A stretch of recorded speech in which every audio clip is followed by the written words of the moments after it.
பிரியமானவர்களே, பொதுவாக நம்முடைய கிறிஸ்தவ வாழ்க்கையில் நம்ம எதை மேன்மை பாராட்டுகிறோம்னு கேட்டிங்கன்னா, டெய்லி நம்ம பரிசுத்தமாக வாழ்கிறது, கடவுளுக்காக வாழணும், அதாவது போய் பேசக்கூடாது, திருடக்கூடாது, சண்டை போடக்கூடாது, இப்படி பிரமாணங்களை நிறைவேற்றுறதுனால நம்ம நல்லா மேன்மை பாராட்டணும். நீங்கள் ஆகா நம்ம பரிசுத்தமாக வாழ்ந்துட்டோம், இன்றைக்கி ஆண்டவருக்கு இவ்வளோ நேரத்தை கொடுத்துட்டோம், நம்ம இப்படி வாழ்கிறோம், இதெல்லாம் ஓகேங்க, இதெல்லாம் நிச்சயம் நம்ம வாழ்க்கைக்கு தேவை, இதெல்லாம் இருக்கணும். பரிசுத்தமாக நம்ம வாழணும், டெய்லி ஜெபிக்கணும், வேத வாசிக்கணும், மெடிடேஷன் பண்ணணும்.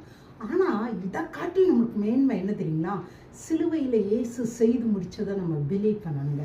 நம்முடைய பரிசுத்தத்துக்கு காரணம் இன்னைக்கு நான் விடுற இந்த பாவக்கிரிகள் இல்லைங்க, அவர் என்னை நீதிமானாய் மாற்றியிருக்கிறார் அப்படிங்கிறது தாங்க மெயின்.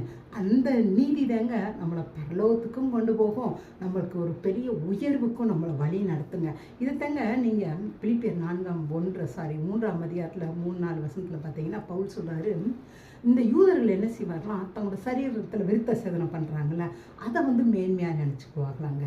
ஆகா நமக்கு அது மேன்மையாக இருக்குது, அப்போ நம்ம அதை செய்கிறதுனால நம்ம கடவுளுக்கு பிரியமாக வாழ்கிறோம் அப்படின்னு நினச்சிக்கிறாங்களா?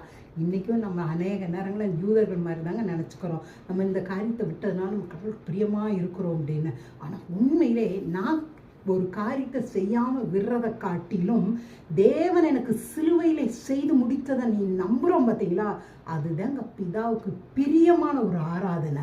அந்த ஒரு காரியத்தில் தாங்க நம்ம மேன்மை பாராட்டணும்னு ஆண்டவர் விரும்புகிறார். அதுக்காக இந்த பரிசுத்தமாக வாழ்கிறதெல்லாம் தப்பு, வாழக்கூடாது அப்படிலாம் நான் சொல்லவே இல்லைங்க. அதை நீங்கள் கட்டாயம் செய்யணும், அது நம்மளோட கடமைங்க. நீங்கள் ஆட்டோமேட்டிக்காக இயேசுவை பிலீவ் பண்ணும்போது, அந்த சிலுவையோட காரியங்களை பிலீவ் பண்ணும்போதே உங்களோட ஜீன்லே ஒரு பெரிய மாற்றம் வருங்க. நீங்களே உங்களை அறியாமல் பரிசுத்த வாழ்க்கையை வாழ்வீங்க. தேங்க்யூங்க. காட் பிளஸ் யூங்க.